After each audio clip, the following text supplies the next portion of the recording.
ये देश का सौभाग्य रहा है कि आजादी के जंग के कई रूप रहे हैं और उसमें एक रूप वो भी था जिसमें नारायण गुरु हो, स्वामी विवेकानंद हो, महर्षि अरविंदो हो, गुरुदेव रविंद्रनाथ टैगोर हो, ऐसे अनेक महापुरुष हिंदुस्तान के हर कोने में, हर कान में भारत की चेतना को जगाते रहे, भारत को चेतनवंत बनाते रहे। अमृत महोत्सव के दौरान देश ने पूरे एक साल से हम देख रहे हैं 2021 में दांडी यात्रा से प्रारंभ हुआ, स्मृति दिवस को संवरते हुए हिंदुस्तान के हर जिले में, हर कोने में देशवासियों ने आजादी के अमृत महोत्सव के लक्षावधि कार्यक्रम किए हैं। शायद इतिहास में इतना विशाल, व्यापक, लंबा एक ही मकसद का उत्सव मनाया गया हो,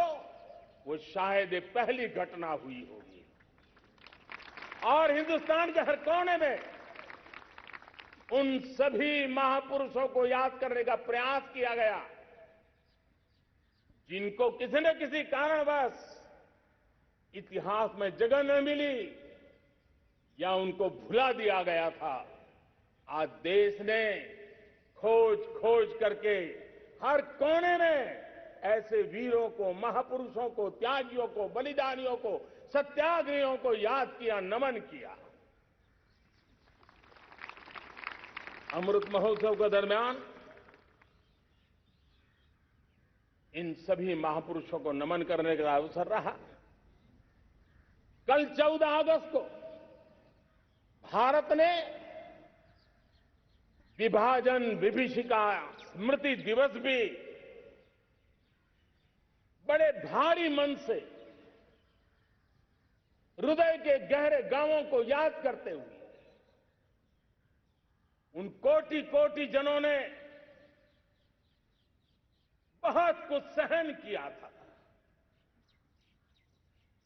तिरंगे की शान के लिए सहन किया था, मातृभूमि की मिट्टी से मोहब्बत के कारण सहन किया था और धैर्य नहीं खोया था। भारत के प्रति प्रेम ने नई जिंदगी की शुरुआत करने का उनका संकल्प नमन करने योग्य है, प्रेरणा पाने योग्य है। आज जब हम आजादी का अमृत महोत्सव मना रहे हैं तो पिछले 75 साल में देश के लिए जीने मरने वाले, देश की सुरक्षा करने वाले, देश के संकल्पों को पूरा करने वाले, चाहे सेना के जवान हो, पुलिस के कर्मी हो, शासन में बैठे हुए ब्यूरोक्रेट्स हो, जनप्रतिनिधि हो, स्थानीय स्वराज की संस्थाओं के शासक प्रशासक रहे हो, राज्यों के शासक प्रशासक रहे हो, केंद्र के शासक प्रशासक रहे हो, 75 साल में इन सबके योगदान को भी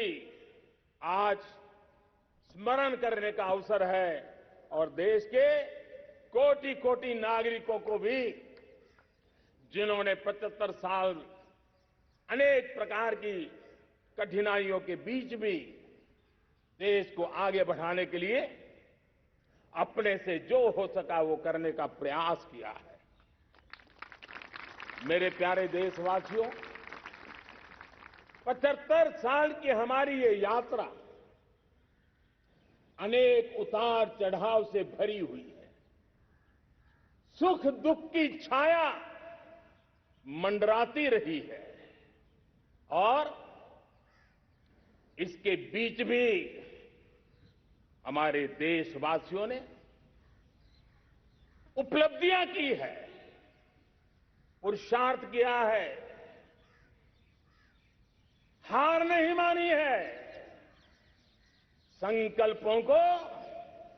ओझल नहीं होने दिया है। और इसलिए,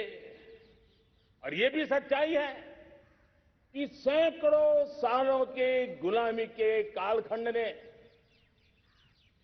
भारत के मन को, भारत के मानवीय की भावनाओं को गहरे घाव किए थे, गहरी चोटें पहुंचाई थी। लेकिन उसके भीतर एक जिद भी थी, एक जिजीविषा भी थी, एक जुनून भी था, एक जोम भी था। और उसके कारण अभावों के बीच में भी, उपहास के बीच में भी, और जब आजादी का जंग अंतिम चरण में था